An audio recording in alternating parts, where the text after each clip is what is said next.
ناظرین، پچھلی نشست میں ہم نے روایات کو سامنے رکھتے ہوئے یہ بات واضح کی تھی کہ دجال انسان نہیں ہوگا، بلکہ دجال انسان کی خلق کردہ طرح طرح کی مختلف مخلوقات ہیں جو حقیقتاً تو انسان کے لیے اور باقی تمام مخلوقات کے لیے نقصان دہ ہیں، لیکن اس کے باوجود انسان ان مخلوقات کو اپنے لیے آسائشیں، سہولتیں یعنی مسیحا سمجھتا ہے۔ اور ہم نے یہ بھی جان لیا تھا کہ رسول اللہ صلی اللہ علیہ وسلم نے اس فتنے کو اعظم فتنہ کہا، یعنی تمام فتنوں میں یہ ایک ایسا فتنہ ہے کہ اگر اس فتنے کو نکال دیا جائے تو پیچھے جتنے بھی فتنے ہیں ان کی اہمیت و حیثیت بالکل ایسی رہ جائے گی جیسے کہ جسم سے تمام کی تمام ہڈی نکال دینے سے جسم کی اہمیت و حیثیت رہ جاتی ہے۔ یعنی جیسے جسم میں ہڈی کی اہمیت و حیثیت ہے، بالکل یہی حیثیت و اہمیت فتنوں کے اندر فتنہ دجال کی ہے۔ فتنوں میں فتنہ دجال کی ہے، اس دجال کے فتنے کی۔ ناظرین، روایات سے ہی آگے بڑھنے سے پہلے ہم مزید اس موضوع کے اوپر بات کریں گے تاکہ ہم پر یہ بالکل کھل کر واضح ہو جائے، کسی قسم کا کوئی ابہام، کوئی شک اور شبہ نہ رہے کہ دجال یہی ہے جس کو ہم پچھلی نشست میں واضح کر چکے ہیں۔ اور اس کے علاوہ ناظرین، جو آج تک یہ بات کہی جاتی رہی اور کہی جاتی ہے کہ دجال کا ذکر قرآن میں کہیں نہیں، اس میں کس حد تک صداقت ہے یہ بھی ہمارے سامنے آ جائے۔ ایسا کہنے والوں، ایسا نظریہ رکھنے والوں اور ایسے نظریے پر اٹھنے والے تمام سوالات سمیت ہم ہر پہلو سے گفتگو کریں گے آئندہ کسی نشست میں۔ لیکن یہاں ہم صرف یہی کہیں گے کہ ایک طرف محمد رسول اللہ صلی اللہ علیہ وآلہ وسلم دجال کے فتنے کو اعظم فتنہ قرار دیں، اور پھر یہ بھی کہیں کہ آدم علیہ السلام کی خلق سے لے کر سات کے قیام تک دجال سے بڑی کوئی خلق نہیں۔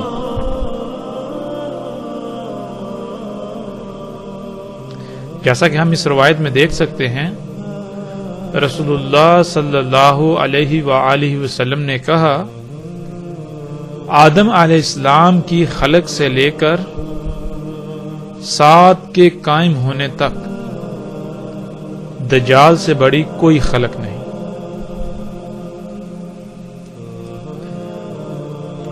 اب یہاں سوال یہ پیدا ہوتا ہے کہ جب آدم علیہ السلام کی خلق سے لے کر سات کے قیام تک دجال سے بڑی کوئی خلق نہیں، اور فتنوں میں دجال کا فتنہ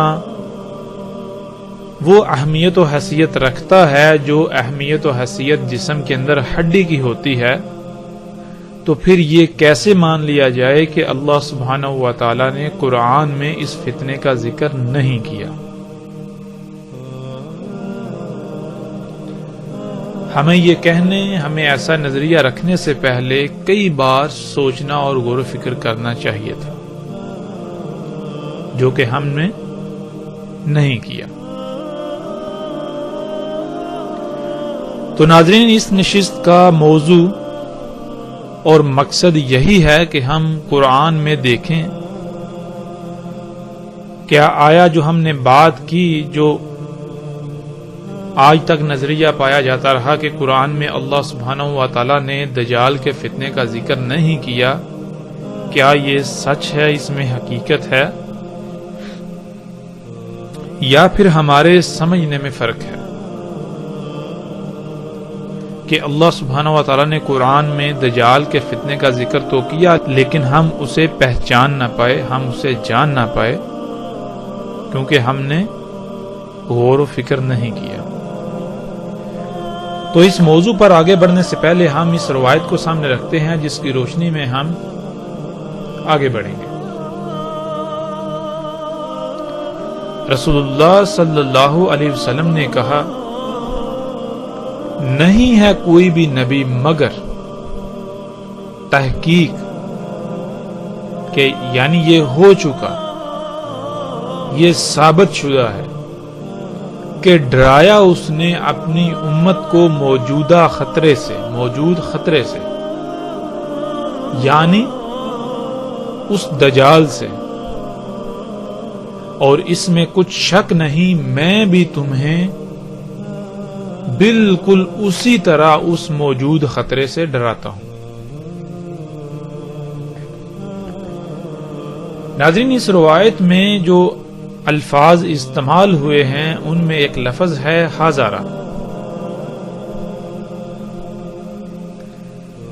یہ لفظ انتہائی اہمیت کا حامل ہے۔ جب تک ہم اس لفظ کو سمجھیں گے نہیں، اس لفظ پر غور نہیں کریں گے تو ہم حقیقت کو نہیں پا سکیں گے۔ حقیقت کو جاننے کے لیے اس موضوع کی حساسیت کو سامنے رکھتے ہوئے ہمیں اس لفظ میں غور کرنا ضروری ہے۔ اس لفظ میں غور کرنے سے پہلے ایک اور روایت ہے، ہم اس کو بھی سامنے رکھتے ہیں، اس کے بعد انشاءاللہ اللہ کے فضل سے ہم اس لفظ کی طرف آئیں گے۔ رسول اللہ صلی اللہ علیہ وسلم نے کہا، نہیں بعث کیا اللہ نے کوئی نبی مگر اس نے ڈرایا اپنی امت کو دجال سے۔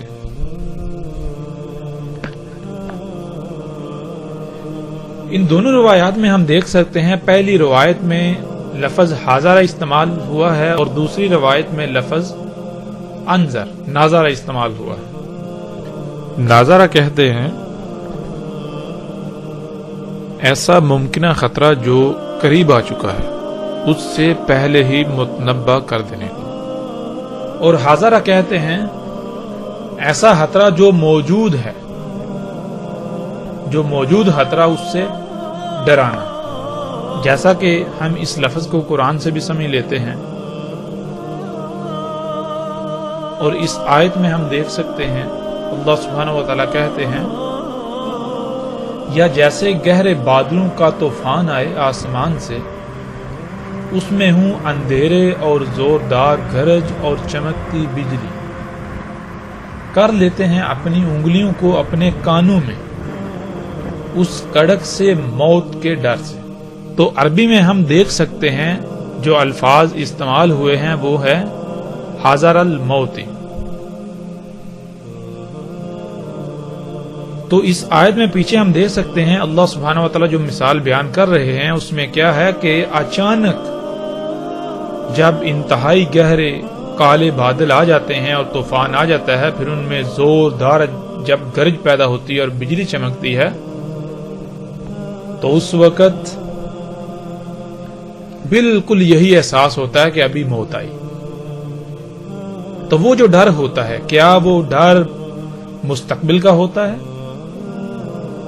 مستقبل کے لیے اگر کہا جائے گا تو اس کے لیے لفظ خوف استعمال ہوگا، نہ کہ حاضرہ۔ خوف کہتے ہیں جو مستقبل میں پیش آنے والا خطرہ ہو، اس سے لاحق ڈر کو۔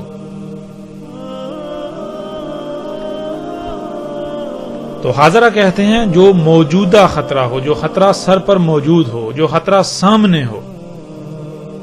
جو خطرہ آنکھوں کے سامنے ہو، اس سے ڈرانا، اس سے ڈرنا حاضرہ لفظ استعمال ہوتا ہے۔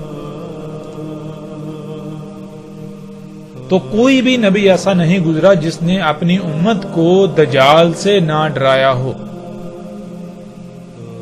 جب لفظ حاضر آ گیا تو اس کا مطلب کیا ہے کہ ہر نبی کی موجودگی میں یہ فتنہ موجود تھا، ہر نبی کی موجودگی میں دجال کا فتنہ موجود تھا، جس سے ہر نبی نے اپنی امت کو، اپنی قوم کو دجال سے ڈرایا۔ اور اگر ہم پچھلی نشست میں جو بات ہمارے سامنے آئی تھی اس کو سامنے رکھیں تو یہ بات بالکل صادق بھی آتی ہے، سچ بھی ثابت ہوتی ہے کہ ہر دور میں جتنے بھی فتنے ہوتے ہیں ان فتنوں میں جو سب سے بڑا فتنہ ہے، جو سب سے بڑا فتنہ ہوتا ہے وہ فتنہ دجال کا فتنہ کہلائے گا۔ لیکن وہ اس وقت کے لیے ہو۔ ان تمام بڑے بڑے فتنوں کو اگر سامنے رکھیں تو ان میں سب سے بڑا فتنہ جو سامنے آئے گا وہ کون سا ہوگا؟ وہ بھی دجال کا فتنہ۔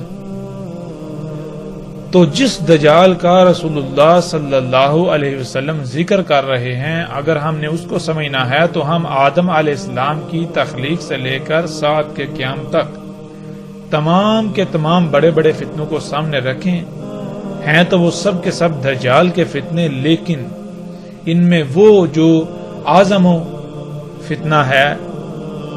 جو سب سے بڑا دجال کا فتنہ ہے، وہ ہمارے سامنے کھل کر آ جائے گا۔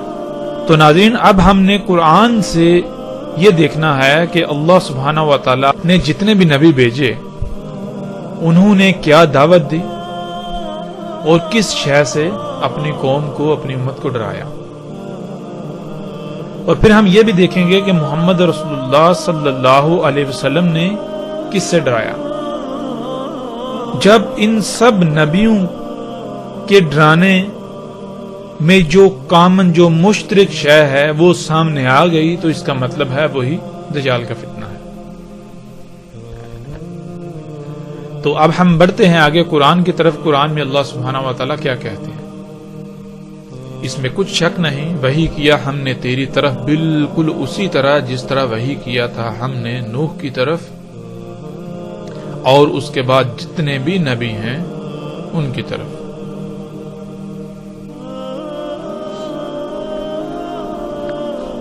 اس آیت میں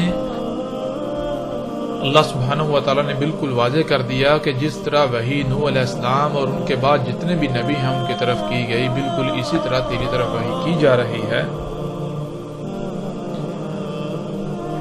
تو پھر یہ کھل کر واضح ہو جائے گا کہ جو وحی نوح علیہ السلام اور ان کے بعد جتنے بھی نبی ہیں ان کی طرف کی گئی اور وہی محمد رسول اللہ صلی اللہ علیہ وسلم کی طرف کی گئی، اور اگر وہ وحی امت کو ڈرانا تھا، یعنی کہ ممکنہ پیش آنے والے خطرے سے پہلے ہی متنبع کر دینا تھا، تو وہ جو خطرہ ہے، وہ جو ممکنہ پیش آنے والا خطرہ ہے، وہی دجال کا فتنہ ہے، جس کے بارے میں رسول اللہ صلی اللہ علیہ وسلم نے کہا کہ کوئی نبی بھی ایسا نہیں، کوئی نبی نہیں ہوا مگر ہر نبی نے اپنی امت کو، اپنی قوم کو دجال کے فتنے سے نہ ڈرایا ہو، یعنی کہ ہر نبی نے اپنی قوم کو، اپنی امت کو دجال کے فتنے سے متنبع کر دیا۔ اور پھر میں بھی تمہیں بالکل اسی طرح اس پیش آنے والے ممکنہ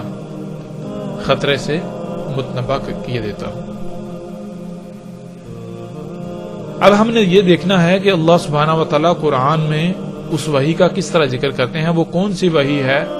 کہ جو جس طرح نوح علیہ السلام کی طرف کی گئی اور بالکل وہی وحی نوح علیہ السلام کے بعد تمام انبیاء کی طرف کی گئی۔ تو اللہ سبحانہ و تعالیٰ اس آیت میں کہتے ہیں،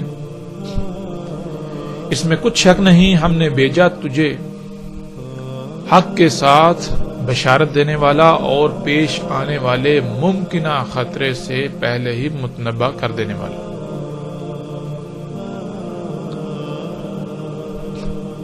اور نہیں کوئی بھی امتوں میں سے امت مگر گزر چکا ان تمام کی تمام امتوں میں پیش آنے والے ممکنہ خطرے سے متنبع کر دینے والا۔ تو اس آیت میں اللہ سبحانہ و تعالیٰ نے یہ بات بالکل کھول کر واضح کر دی کہ ہم تیری طرف کیا وحی کر رہے ہیں، ہم نے تمہیں کس مقصد کے لیے بھیجا، ہم نے تجھے بھیجا حق کے ساتھ. حق کے ساتھ کیا ہے؟ حق کسے کہتے ہیں؟ انشاءاللہ اللہ کے فضل سے جب ہم آگے بڑھیں گے تو اس کی بھی مزید کھل کر وضاحت ہو جائے گی. لیکن یہاں جو چیز ہم نے سمجھنی ہے وہ یہ کہ اللہ سبحانہ و تعالیٰ نے کہا کہ ہم نے تجھے بھیجا بشارت دینے والا اور مستقبل میں پیش آنے والے ممکنہ خطرے سے متنبع کر دینے والا.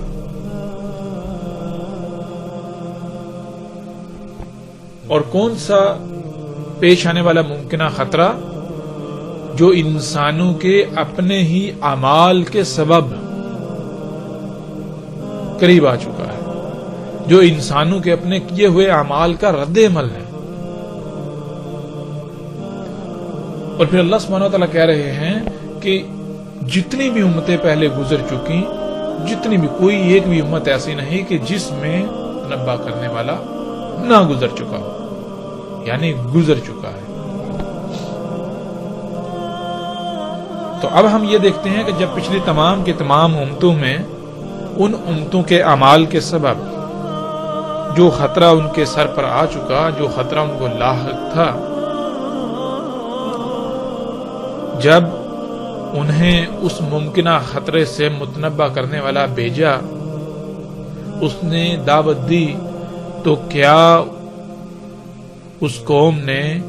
کیا ان امتوں نے اللہ کے بھیجے ہوئے کی اس دعوت کو تسلیم کر لیا؟ اس ممکنہ خطرے کو بانپ کر اس سے بچ گئے جو اس خطرے سے بچنے کے لیے درکار تھا؟ جو ہدایات اللہ سبحانہ و تعالیٰ نے اس خطرے سے بچنے کے لیے دی، کیا آیا ان ہدایات کو تسلیم کر لیا گیا؟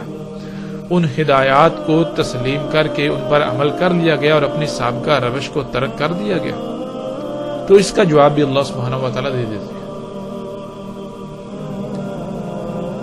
اور اگر تیری تکذیب کی جائے گی، یعنی اگر یہ تجھے جھٹلا دیں گے کہ جو تو انہیں ان کے اعمال کے سبب پیش آنے والے ممکنہ خطرے سے پہلے ہی متنبع کر رہا ہے، اس سے بچنے کے لیے ان کو ہدایات دے رہا ہے، اگر انہوں نے تیری دعوت کو تسلیم نہ کرتے ہوئے اپنے انہی اعمال کو جاری رکھا، اپنی اسی روش پر قائم رہے، اسے ترک نہ کیا، تو پھر ان کے ساتھ کیا ہوگا؟ اس کا جواب بھی اللہ سبحانہ و تعالیٰ آیت کے اگلے حصے میں دے دیتے ہیں. پس تحقیق، یعنی کہ ایسا ہو چکا، ان سے پہلے جو تھے، جو لوگ ان سے پہلے تھے، جو قومیں، جو امتیں ان سے پہلے تھیں، وہ بھی تکذیب کر چکے. جب آئے ان کے پاس ان کے رسول،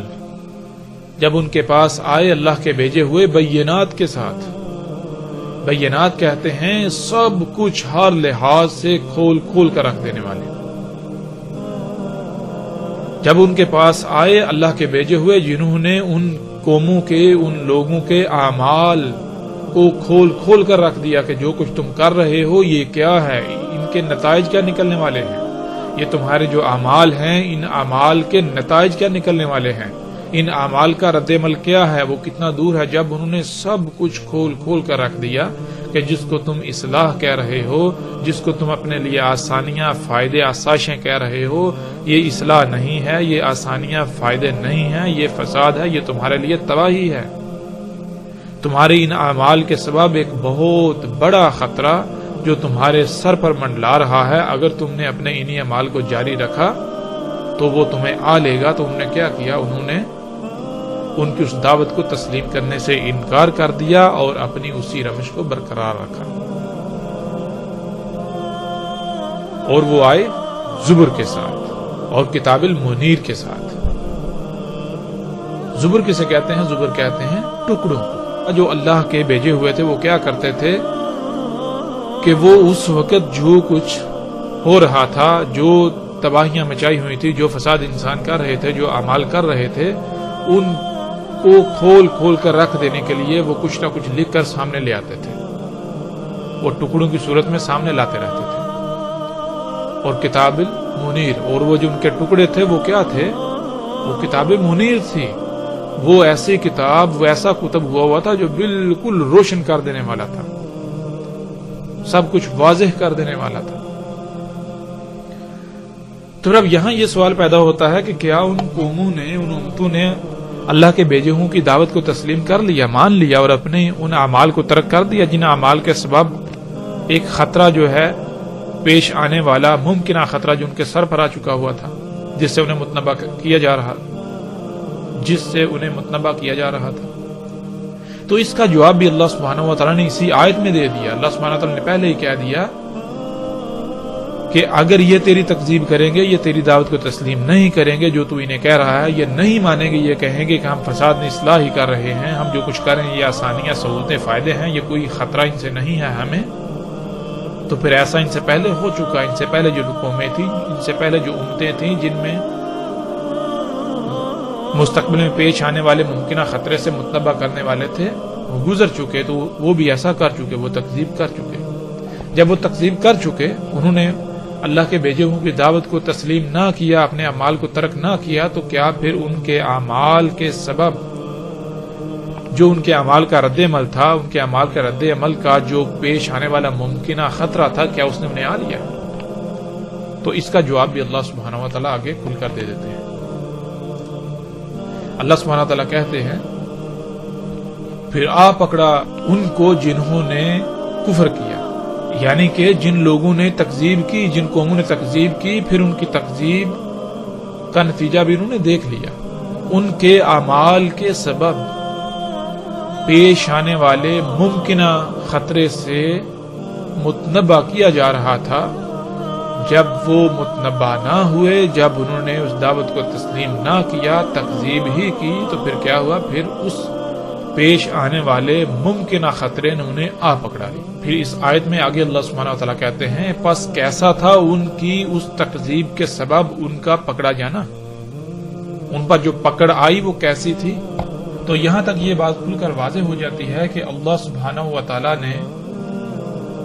جتنے بھی نبی رسول بھیجے، ان تمام کے تمام نے ان قوموں، ان امتوں کے اپنے ہی کیے ہوئے اعمال، اپنے ہی ہاتھوں سے کیے ہوئے اعمال کے سبب جو ان اعمال کا رد عمل تھا، وہ رد عمل ایک بہت بڑا خطرہ تھا ان قوموں کے لیے، جس سے انہیں پہلے ہی متنبہ کیا گیا کہ اے لوگو، اے قوموں، جو کچھ تم کر رہے ہو، یہ اعمال، ان کا انجام کیا ہے، ان کا نتیجہ کیا ہے؟ ان کا نتیجہ یہ ہے کہ جو کچھ تم کر رہے ہو، ان اعمال کے سبب ایک بہت بڑی تباہی تمہارے سر پر مسلط ہوگی، ایک بہت بڑی تباہی تم پر مسلط ہوگی۔ تمہارے لیے بہتر یہ ہے کہ تم ان اعمال کو ترک کر دو، ورنہ پھر تم اس تباہی کا شکار ہو جاؤ گے۔ یہی وہ دجال کا فتنہ تھا جس کا وہ شکار ہو گئے۔ اور پھر اللہ سبحانہ و تعالیٰ نے پیچھے جو آیات گزری ان میں بالکل واضح کر دیا کہ اور اگر یہ تیری تکذیب کریں گے، اور قرآن کا اسلوب ایسا ہے کہ اللہ سبحانہ و تعالیٰ گویا کہ یہ کہہ رہے ہیں کہ یہ تیری تکذیب کریں گے، یہ بھی تیری اسی طرح تکذیب کریں گے جیسے تو اس سے پہلے رسولوں کی ہو چکی، جیسے اس سے پہلے امتیں تکذیب کر چکی، بالکل اسی طرح یہ امت بھی، یہ قوم بھی تکذیب کرے گی، یہ اس دعوت کو تسلیم نہیں کرے گی، یہ اپنی اسی روش کو جاری رکھے گی۔ پھر جب یہ اپنی ان اعمال کو جاری رکھے گی، اپنی اسی روش پر قائم رہے گی، تو ان کے اعمال کے سبب وہ ممکنہ خطرہ جس سے انہیں متنبہ کیا جا رہا ہے وہ ان پر آ پڑے گا۔ پھر آگے اللہ سبحانہ و تعالیٰ کہتے ہیں اور نہیں بھیجا ہم نے تجھ سے پہلے رسولوں میں سے کوئی بھی رسول مگر اس کی طرف ہم نے یہی وحی کیا کہ اس میں کچھ شک نہیں، کوئی بھی ایسی ذات نہیں کہ جس کی غلامی کی جائے، جس کی بات مانی جائے، مگر سوائے میرے، بس میری ہی غلامی کرو۔ بس صرف اور صرف میری ہی بات مانو.